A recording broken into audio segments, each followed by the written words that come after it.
નમસ્કાર, હું હર્ષ India news ગુજરાતમાં આપનું સ્વાગત છે। સમાચારની શરૂઆત કરીશું મોટા સમાચારથી। બ્રેકિંગ ન્યૂઝ આવી રહ્યા છે। આપને જણાવી દઈએ, નીટ યુજી પરીક્ષાની નવી તારીખો હવે જાહેર થઈ ચૂકી છે। 21 જૂને યોજાશે નીટ યુજી પરીક્ષા। 3 મેના રોજ યોજાઈ હતી। પેપર લીક બાદ એનટીએ નવી તારીખો જાહેર કરી છે। જ્યારે નીટ મુદ્દે દેશભરમાં વિરોધ પ્રદર્શન પણ ચાલી રહ્યો હતો। आपने जणावी दीए कि भारत सरकारनी मंजूरी बाद एनटीए नवी तारीखो जाहिर કરી દીધી છે। જ્યારે નીટ યુજીની નવી પરીક્ષાની તારીખો જાહેર થઈ ગઈ છે। आपने જણાવી દઈએ કે નીટ યુજીની નવી પરીક્ષાની તારીખો જાહેર થતા વિદ્યાર્થીઓમાં રાહત જોવા મળી છે। હવે 21 જૂને આ પરીક્ષા યોજાશે। નવી તારીખ 21 જૂન છે। नीट यूजी परीक्षा की नवी तारीखों जाहिर थई गई है। देशभर में समग्र विद्यार्थीओ जारे उग्र आंदोलन पर आवी चुक्या था, कारण के पेपर लीक थया बाद जारे हवे एनटीए तरफथी नवी तारीख जाहिर करवामां आवी छे। नीट यूजी परीक्षा की नवी तारीख 21 जूने हवे योजाशे। आपने जणावी दीए कि नीट यूजी परीक्षा की नवी तारीख जाहिर थई चूकी है। 21 जून नवी तारीख आवी छे। विद्यार्थियों ने आंशिक राहत मળી रही है। परीक्षा 3 मेना रोज पहला योजाई गई थी, परंतु हवे पेपर लीक बाद मामलो संपूर्णपणे जारे थाळे पड्यो छे। जारे केंद्रीय शिक्षण मंत्री अने एनटीए नी बैठक में निर्णय लेवामां आव्यो छे कि 21 जूने हवे आ फरीवार नीट यूजी नी परीक्षा नी नवी तारीखों जाहिर थई चूकी छे।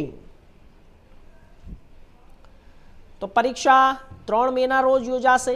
विद्यार्थीओ अत्यारे शांतिथी पोतपोताना घेर पोतानी परीक्षाओनी तैयारीओ करशे अने हवे आवनारो समय 21 जून जे आवशे ते 21 जूने नीट यूजी परीक्षा योजाशे। तेमां दरेक विद्यार्थीओ परीक्षा आपशे अने पोतानुं भविष्य नक्की करशे।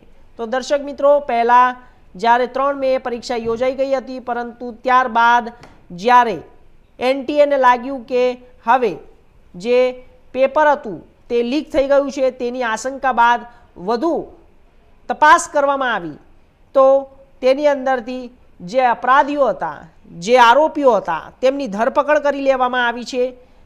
अने आ पेपर लीक मामले सौथी वधु विद्यार्थीओमां रोष जोवा मळ्यो हतो। ज्यारे अलग अलग राज्योमां अलग अलग विद्यार्थीओना ज्यारे संगठनोए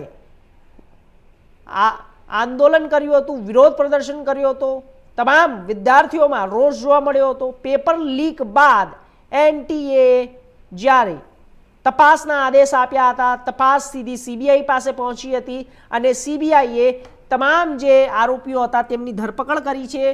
अने आ साथे नीट यूजी परीक्षानी नवी तारीख 21 जून। तो आ विषय पर વધુ માહિતી માટે અમારા બ્યુરો ચીફ શૈલેષ ત્રિવેદીજી જોડાઈ ગયા છે સુરતથી। શૈલેષજી, શું છે અત્યારે આખા ઘટનાક્રમમાં જે નવી તારીખો આવી છે, વિદ્યાર્થીઓની સામે કેવી પ્રતિક્રિયાઓ સામે આવી રહી છે? ગત 3 મેના રોજ જે નીટની પરીક્ષા લેવાઈ હતી, એ નીટની પરીક્ષા પેપર રાજસ્થાન નાસિકમાંથી 2 જગ્યાએથી પેપર લીક થવાને કારણે રદ થઈ હતી। સમગ્ર મામલાઓમાં સમગ્ર દેશમાં ખૂબ ભારે ઉહાપોહ મચી ગયો હતો। બીજી તરફ જે એનએટી છે, નેશનલ ટેસ્ટ એજન્સી, એની કાર્યપદ્ધતિ અને વિશ્વસનીયતા સામે સવાલ ઉભા થયા હતા। આ સમગ્ર ઘટનાની તપાસ હાલ તો સીબીઆઈ કરી રહી છે, પરંતુ હવે કેન્દ્ર સરકાર આ સમગ્ર મામલે એક્શન મોડમાં આવી છે અને જે શિક્ષણ મંત્રી છે, ટેકનિકલ શિક્ષણ મંત્રી ધર્મેન્દ્ર પ્રધાન, તેમણે પોતાના નિવાસસ્થાને એક ઉચ્ચ સ્તરીય બેઠક બોલાવી હતી અને તેમાં તમામ કાર્યક્રમને આખરી ઓપ આપવામાં આવ્યો હતો અને જે જાહેરાત થઈ છે તે મુજબ આગામી 21 જૂન એટલે લગભગ સવા મહિના પછી ફરી એક વખત નીટ યુજીની પરીક્ષા યોજાશે ને જેમાં જે 22 થી 23 લાખ જેટલા પરીક્ષાર્થીઓ છે તેઓએ ફરી વખત ફોર્મ ભરવાની જરૂર નથી, પરંતુ તેઓનું રજીસ્ટ્રેશન થઈ જશે અને તે જ રીતે જેમ અગાઉ પરીક્ષા લેવાઈ હતી એ જ પદ્ધતિથી ફરી એક વખત આગામી 21મી જૂનના રોજ પરીક્ષા યોજવામાં આવશે ને આ વખતે પરીક્ષા વધુ ફૂલ પ્રૂફ બને, પેપરની ઘટના બને પણ આયોજન કરવામાં આવ્યું। જી જી, તો શૈલેષજી કે અત્યારે જે અગાઉમાં ભૂલ થઈ ગઈ છે તેવી હવે ભૂલ ફરી વખત ન થાય તેના માટે શું ચોકસાઈપૂર્વક ધ્યાન રાખવામાં આવશે? નીટની જે પરીક્ષા છે એ સમગ્ર દેશમાં યુપીએસસી પછી સૌથી વધુ વિશ્વસનીય પરીક્ષા તરીકે ઓળખવામાં આવે છે, પરંતુ નાસિકમાંથી આ સમગ્ર મામલામાં એક નીટના પેપર લીક થયાની વાત સામે આવી હતી। 140 જેટલા પ્રશ્નો પૂછાયા હતા જે પેપર ફરતું થયું હતું, અને એ નાસિકથી રાજસ્થાન અને રાજસ્થાનથી બંગાળ, કોલકાતા સુધીના આ છેડા નીકળ્યા હતા।